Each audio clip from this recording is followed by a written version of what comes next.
Innal hamdalillah nahmaduhu wa nasta'inuhu wa nastaghfiruhu wa natubu ilaihi wa na'udzu billahi min shururi anfusina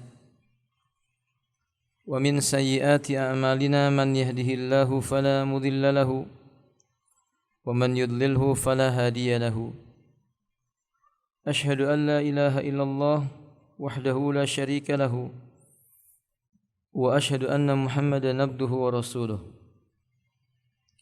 Allahumma salli ala Muhammadin wa ala alihi wa ashabihi wa man tabi'ahum bi ihsan ila yaumiddin, amma ba'du. Kita lanjutkan membaca kitab Al-Manahi, Mausu'atul Manahi Syar'iyyah, ensiklopedia larangan oleh Syekh Salim Ibn Eid Al-Hilali, sampai kepada pasal yang ke-33. Babun an-nahyu anil qasasi atau babun nahi anil qasas. Bab tentang larangan terlalu banyak atau terlalu sering bercerita atau berkisah. Tentu maksudnya adalah kisah yang tidak bersumber dari sanad yang jelas, tidak datang dari khabar yang dengan dalil Quran maupun sunnah. Itu yang dimaksud demikian. Qala mualliful kitab hafizallahu ta'ala an Auf bin Malik al-Asja'i qala sami'tu Rasulullah sallallahu alaihi wasallam yaqul la yakussu illa amirun aw ma'murun aw mukhtalun. Dari sahabat Auf bin Malik al-Asja'i radhiyallahu ta'ala anhu, beliau berkata, aku pernah mendengar Rasulullah sallallahu alaihi wasallam beliau bersabda, la yakussu illa amirun, tidak ada yang bercerita kecuali amir. Maksudnya adalah at-takallamu bil qasasi wal akhbaril wal mawaidhi, menyampaikan cerita, sebuah berita atau sebuah mauidhah. Wal muradu la yasduru hadzal fi'lu illa min haula'i salas. Maksudnya adalah perbuatan itu hanya dilakukan oleh 3 jenis manusia. Yang pertama amir, yang kedua ma'mur yang diberi izin untuk bercerita, dan yang ketiga mukhtalun, orang yang jatuh dalam larangan tersebut.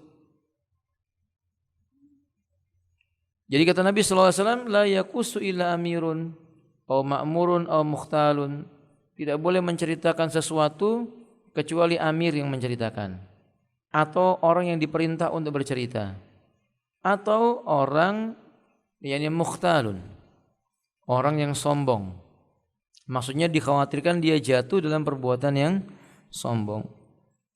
Karena banyak bercerita itu biasanya menimbulkan sifat ujub, bangga kepada diri sendiri. Lebih-lebih kalau cerita itu ditambah ataupun dikurang.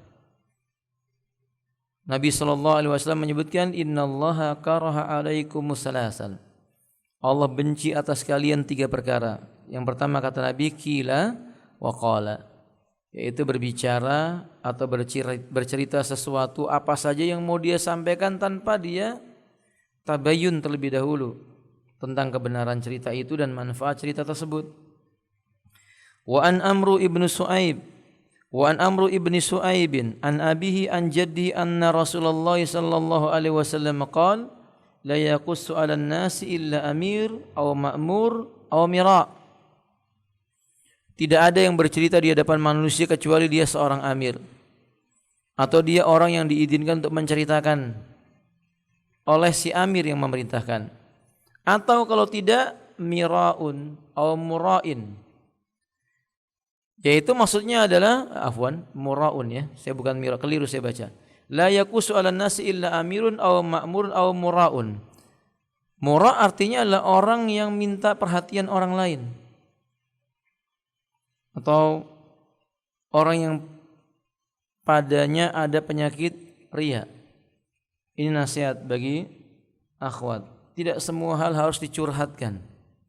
Tidak semua hal harus diceritakan, dicurahkan, diluahkan hatinya kepada seseorang. Karena enggak sepantasnya orang beriman demikian. Kalau berbicara tentang masalah ujian, seharusnya dia bersabar. Karena ujian itu mengangkat derajat seseorang dan menghapuskan kesalahan. Kalau berbicara tentang kedoliman orang lain kepada dirinya, seharusnya dia juga bersabar. Karena orang yang didolimi itu doanya tidak akan ditolak oleh Allah Tabaraka wa Ta'ala. Jadi enggak mesti setiap hal itu harus diceritakan. Diriwayatkan dari Khabbab radhiyallahu ta'ala an Khabbab radhiyallahu anhu anin Nabi sallallahu alaihi wasallam, dari Nabi sallallahu alaihi wasallam, beliau bersabda, inna bani Israila lamma halaku qassu, sesungguhnya ketika Bani Israel itu binasa, celaka, maka penyebabnya adalah karena mereka suka bercerita, membuang masa. Inna bani Israila lamma halaku qassu, akibat mereka itu banyak bercerita, banyak mengobrol pembicaraan, mereka itu binasa. Hadis ini dikeluarkan oleh Al-Imam Tabrani dan berkata penulis ini hadis yang sahih. Penjelasan hadis ini ummahat a'azal wa iyyakum. Pertama, saya tambahkan, di antara nikmat yang Allah berikan kepada seorang hamba adalah lisan dan telinga, atau panca indera berupa lisan dan pendengaran, itu telinga. Tapi tentang masalah ini juga Allah mengingatkan, banyak dosa terjadi pada diri seseorang sehingga dia binasa, penyebabnya juga dua hal tadi, lisan dan telinga-telinga mereka. Sampai saking pentingnya lisan ini Allah mengingatkan, walisana wa syafatain. Ya, Allah bersumpah dengan menyebutkan lisan dan syafatain, yaitu bibir. Ketika seseorang menggunakannya dengan baik, dia akan menjadi orang yang baik. Ketika buruk, maka menjadi orang yang buruk. Salah satu ciri keburukan mengumbar cerita, mengumbar pembicaraan yang dia sendiri tidak mengetahui pembicaraan itu maslahat atau madarat. Allah Subhanahu wa taala mengatakan, ma yalfidhu min qaulin illa ladaihi raqibun atid. Tidak satu lafaz pun yang terucapkan oleh seseorang melainkan adanya pada malaikat yang mencatat ucapannya itu, mengawasinya. Maka ketika seseorang mengumbar pembicaraannya, tentu kekeliruan yang dia jumpai lebih banyak dibandingkan dengan kebenaran yang dia ucapkan. Karenanya penulis mengatakan, min fiqhil bab, di antara faedah fikih dari bab ini adalah al-qassu wal wa'idu min wadhifatil imam. Tugas bercerita dan memberi nasihat itu adalah tugasnya para imam. Fa in syaa'a fa'ala dzalika bi nafsihi. Fa in syaa'a fa'ala dzalika bi nafsihi. Seorang pemimpin atau imam boleh dia melakukan dengan menasihati atau menyampaikan cerita sendiri semaunya. Tapi juga boleh, kata beliau, wa au nasaba naiban anhu, mengambil juru bicara untuk menceritakan apa yang dia mau. Wa amma man laisa bi amirin wala ma'murin, sedangkan orang yang bukan termasuk kategori amir, pemimpin, dan dia juga bukan orang yang makmur, ditugasi menggantikan amir bercerita tentang sesuatu, fa tasduruhu lidzalika yadkhulu babul khuyala war riya iyadan billah. Menyebabkan orang yang melakukannya tadi itu masuk ke dalam golongan orang-orang yang kena penyakit riya atau kesombongan. Khuyala yaitu bangga dan sombong terhadap dirinya. Maka nas ini menjelaskan, Kalau ada orang tidak diminta bercerita kemudian dia bercerita, itu enggak disukai. Enggak disukai dalam syariatnya Allah Azza wa Jalla. Khawatirnya yang bercerita itu tadi nanti akan timbul sifat sombong. Atau dia bukan orang yang pandai menasihati tapi dia menasihati. Khawatirnya orang tadi akan jatuh dalam sifat sombong atau riya. Faedah yang kedua, al-ihtimamu bil qasasi wal hikayati yu'di ila qillatil fiqhi wal ilmin nafi'. Hobi cerita, apa bahasanya Ibu? Cerita itu Bu. Dongeng ya. Udah cerita, ceritanya dongeng lagi. Dan dongengnya enggak punya sanad. Biasanya ini orang tua bermaksud baik. Bercerita kepada anak-anaknya tentang sebuah kisah. Tapi sayang kisahnya yang enggak ada bukti kebenarannya. Kisah si kancil dan si kerbau. Atau semisal daripada itu.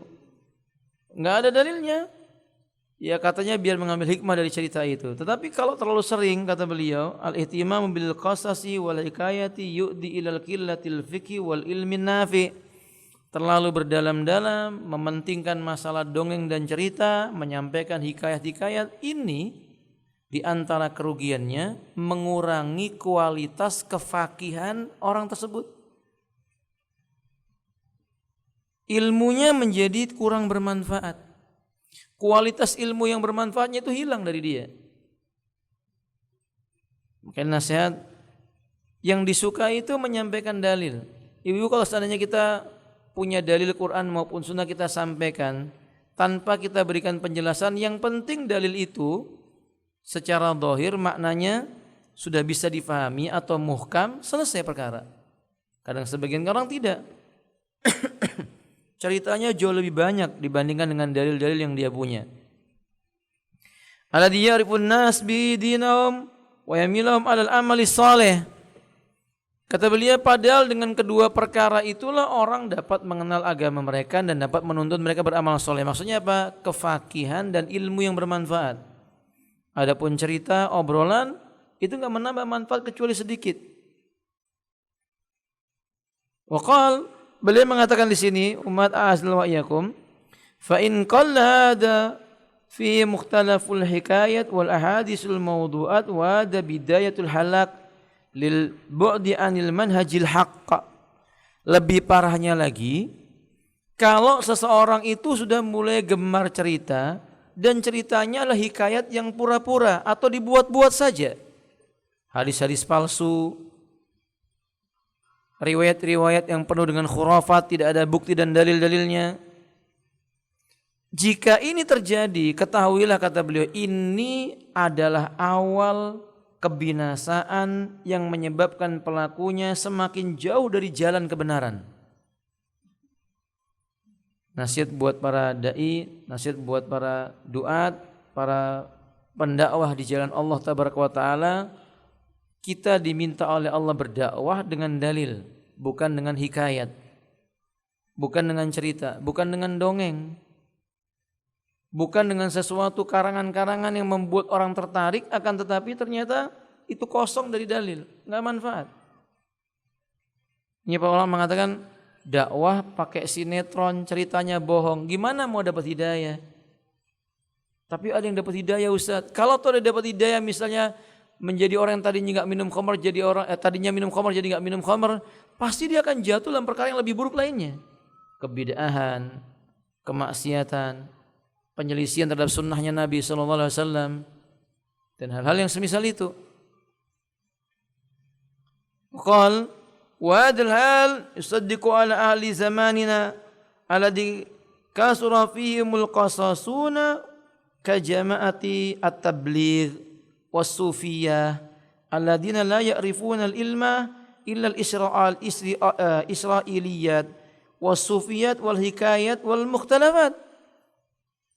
Dan ini kenyataan yang kita jumpai pada hari ini. Sebagian orang menisbatkan diri ke jalan dakwah, dai atau pejuang di jalan dakwah, tapi yang mereka lakukan membawakan cerita-cerita kosong dari dalil, hikayat-hikayat tidak ada sumbernya. Yang penting orang merasa takjub dengannya dan tidak jarang mengandung unsur-unsur khurafat.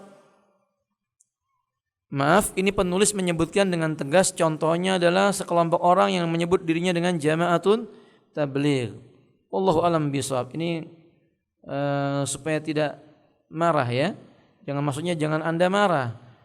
Ini yang beliau sebutkan demikian. Tentu beliau menyebutkan ini dengan alasan barangkali memang ini menjadi koreksi buat kita. Mungkin teman-teman di jamaah tabligh mungkin juga mulai mengkoreksi diri, apa benar selama dakwah cuman isinya cerita-cerita saja, tidak jarang dalil hadis yang palsu maupun yang dhaif maupun yang maudhu maksud saya.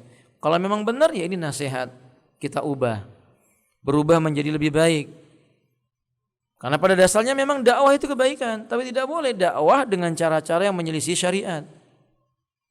Atau misalnya dakwah sebuah aliran sesat, kasufiyah. Golongan-golongan yang menisbahkan diri cerita dari mimpi-mimpi. Bermimpi ini, bermimpi begitu.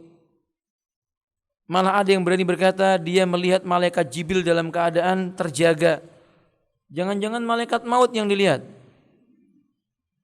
Tapi dia mengira malaikat Jibril. Maka ikhwati a'azanillahu wa iyyakum, khurafat. Sehingga ini terjadi kenapa kata beliau? Karena tidak mengenal ilmu, la ya'rifunal ilma. Mereka tidak mengenal ilmu. Artinya tidak tahu apa yang mau dibawakan, disampaikan berupa ilmu.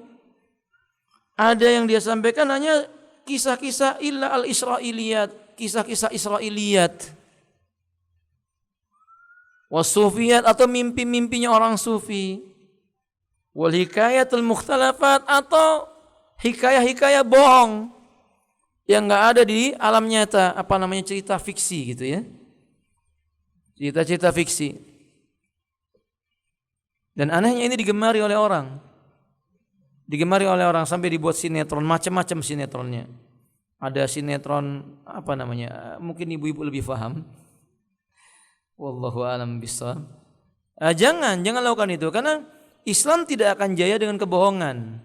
Islam jaya dengan ketegasan, kejujuran, menyampaikan yang hak itu hak dan batil itu batil. Faedah yang ketiga, ar-rukunu ilal qasasi yasmurul itkali alal qawli wa tarkil amal. Orang yang punya hobi dongeng, cerita, itu buah yang akan dia dapatkan adalah keasikan berbicara dengan kata-kata, merangkai ucapan-ucapan, lalu meninggalkan amal.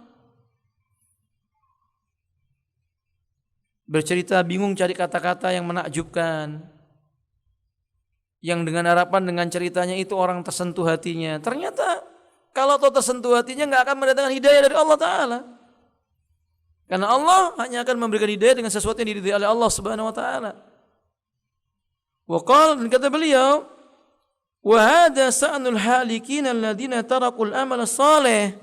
Jika itu terjadi, ini merupakan ciri dan karakter yang nampak dari golongan orang yang datang sebelum kita. Mereka binasa karena meninggalkan amal soleh, lebih sibuk dengan dongeng-dongeng, dengan hikayat-hikayat, dengan cerita-cerita.